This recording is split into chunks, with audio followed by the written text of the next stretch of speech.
$9.1 billion. That's how much the federal government is planning to invest to get zero emissions vehicles on Canadian roads, make our electricity grid cleaner, and get industry to tidy up their act and even capture carbon. But after more than 3 decades of failing to live up to their promises, will this plan deliver? Will it be enough? And will it make life better for Canadians? To answer those questions, Catherine Abreu of the Net Zero Advisory Body, founder of Destination Zero, and the former executive director of Climate Action Network, Canada, is here with me today. Good morning, Kat. Good to see you, Linda. So, Kat, how optimistic are you about this new climate plan? So, Canada's never had a problem with setting climate targets. What we've had a problem with is meeting those climate targets.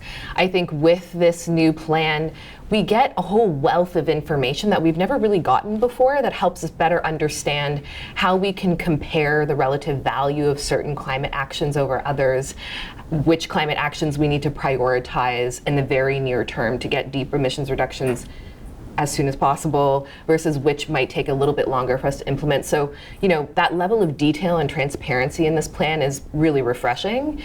That being said, we haven't got exactly the implementation pathways that I think many of us were looking for in this plan. So what I'm talking about is who's going to do what when, right?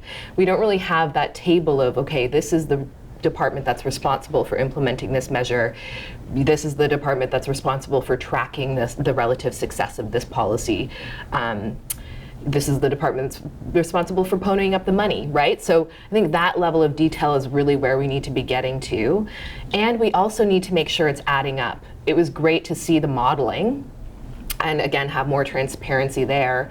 But the measures that have been described in the plan don't actually add up to what we see in the models. So we know what reductions we need from each sector, which is very helpful, but we don't know whether the measures are going to actually achieve those reductions. So making that connection better is what we need to see in the next few months. And the Net Zero Advisory Board, what is your role in helping work out some of those details?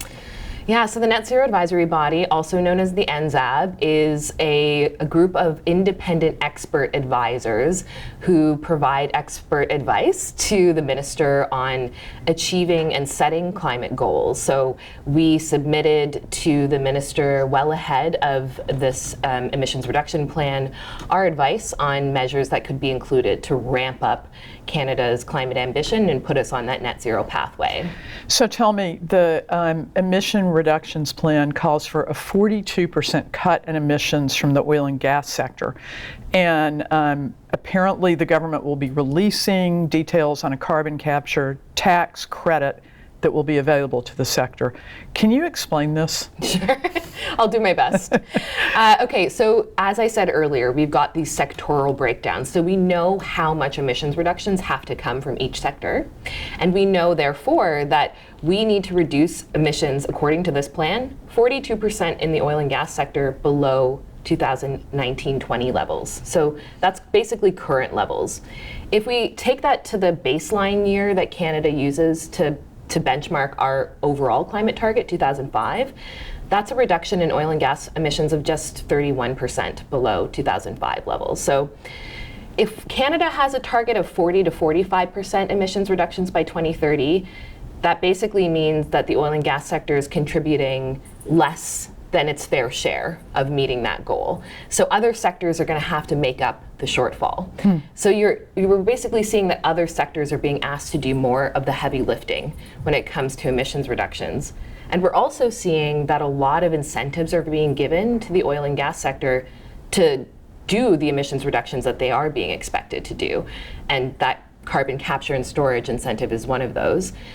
I think a lot of emphasis is being placed on technologies like CCS, which may play a role in the future, but we at the Net Zero Advisory Body have really clearly said in our advice, those are technologies of last resort, right? We need to be focusing right now on the technologies that we already have at our disposal that we can implement now affordably, rather than putting a lot of our political and financial attention on technologies that may have a role to play in the future, but that we don't need to prioritize right now. What would those methods be that we already can do and that are now and not in the future? That's a really great question. If we start in the oil and gas sector, a big thing that needs to happen there immediately is a scaling up of technologies that help us reduce methane emissions. Methane is, of course, a really powerful climate change forcer. It's about 80 times the warming potential of carbon dioxide. And there are technologies that will allow the oil and gas sector to cut methane emissions almost for free. Like, these technologies are so cheap, so easily deployed, and still we're not seeing that happen all across the sector. So that's one important example.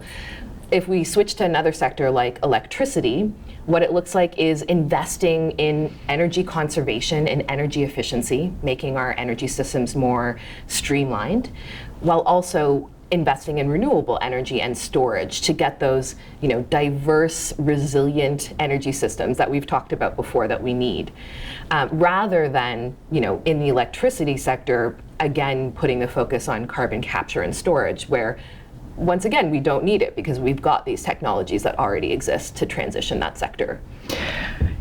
I'm thinking a couple of things listening to your answers on this. I'm thinking about the Bay du Nord project, first of all. How does that fit into this picture? I mean, the short story is that it doesn't fit in, right? So, I think a lot of us noticed that the emissions reduction plan includes the idea that oil and gas production will increase by about 22% between now and 2030. And so Bay du Nord is part of that increase? It could be a part of that increase in oil production in Canada. That's right, if it were approved. But the question we have to ask ourselves is, in this critical decade of decarbonization, does it really make sense for Canada to be growing its oil and gas production, to be adding fuel, quite literally, to our largest source of greenhouse gas emissions? Does that really make any sense?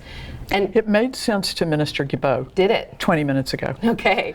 When he sat in the same chair. Well, I mean, it's interesting to hear that, because I was really actually encouraged last week when I heard Minister... I mean, to be fair, he didn't say he was going to approve it. Right. He just said, he didn't say anything against it. Got it. Well, I heard Minister Guilbeault last week saying, of course, we've had a big conversation in Canada about whether our oil and gas needs to play a role in helping Europe move away from Russian fossil fuels. And it was great to hear Minister Guilbeault say, Canadian fossil fuels are not going to be getting Europe out of this mess. Really, the best way we can support Europe is by doubling down on that renewable energy transition. And so I'm happy that the minister acknowledged that last week, and I hope that he and fellow cabinet members can keep that in mind moving forward. Our reporters at National Observer have told me that they are hearing that it's Minister Freeland that's really behind the Bay du Nord project. Do you have any sense of that? I don't necessarily have any sense of that. I have wondered, somewhat regularly, what Minister Freeland thinks when it comes to Canada's action on climate change. Climate has been an issue that this government has really put their stamp on, right? I mean, it was pretty unprecedented, I think, for the Prime Minister to come along and announce a climate plan at an event like this, as we saw yesterday at Globe. So it's clear this government cares a lot about its reputation on taking climate action. And yet, one of the most powerful ministers in the government, Minister Freeland, I'm not sure what her thinking on Canada's climate action is. And so I do hope that every top minister of this government really cares about Canada taking action on this critical issue, and takes seriously the call that this government made last year in 2019, or I guess that was quite a while ago, actually. I've lost a bunch of time. But in 2019, when they declared climate change an emergency in the House of Commons. It's 8:30. Okay. Good? Yeah. Okay. It gives you time to still get there. I could keep going, but... Great. I'm happy. I don't need to run away right now. Okay. But yeah. Okay, so I'll keep going.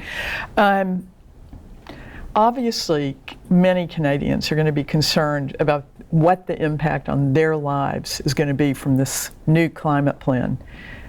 What would you say to Canadians about this plan? I'm happy we stuck around for this question. So this is such an important question, Linda. Something that I had a chance to say that in an interview this morning is we've really been sold this bill of goods by opponents to climate action, in particular the fossil fuel industry, that taking action on climate change is all about personal sacrifice. We're going to have to give up our comfortable homes, our comfortable drives to work, etc.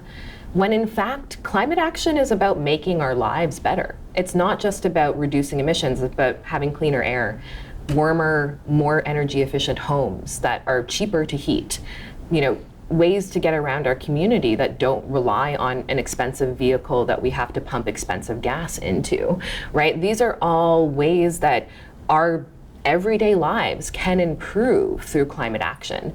And I think why we doubt that to be the case is because we've been told for decades that we are solely responsible for climate change, and therefore we have to make personal consumer-based decisions to take action on this issue, when in fact it is a societal issue. It's something we have to be taking action on collectively. And so it's our government's job to make climate-safe choices easy choices for us to make, not the difficult choices that entail sacrifice. And I think we've actually kind of moved a step toward that in this new ERP. Something else that's interesting in there is, benchmarks for success that are not just about emissions reductions. They've said in this emissions reduction plan, we're also paying attention to energy affordability, to inequity, to creating good jobs. And so building those positive benefits into climate policy is really, I think, the future of good environmental regulatory and policy work, of saying, let's make those positive benefits intentional rather than incidental outcomes of climate action. I'm listening to you talk about that.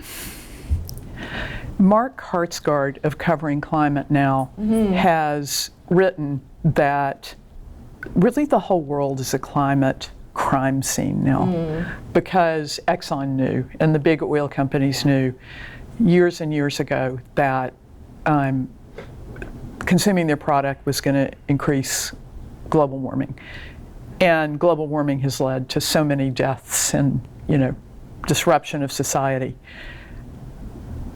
And just last week I was reading that, or actually in the last couple of days, that emergency rooms are starting to see young people come in who tried to commit suicide because of their climate anxiety. And I'm thinking about the connections there to what you just said about how we've been made to believe by oil companies that it's up to us to fix the problem, and that our lives are going to be ruined by fixing the problem. Yeah. So can you comment on both of those? Yeah, for sure. It's so devastating to hear that, and this is part of the result of this, these decades of indoctrination, this very well-funded and strategic campaign by oil and gas companies and politicians in their back pocket to, again, sell us this story about climate change, that it's not at all their fault, it's all our fault. And therefore, when we think climate action is just about us, it's easy to feel so isolated and alienated, right? To think this huge problem is all on my shoulders to carry.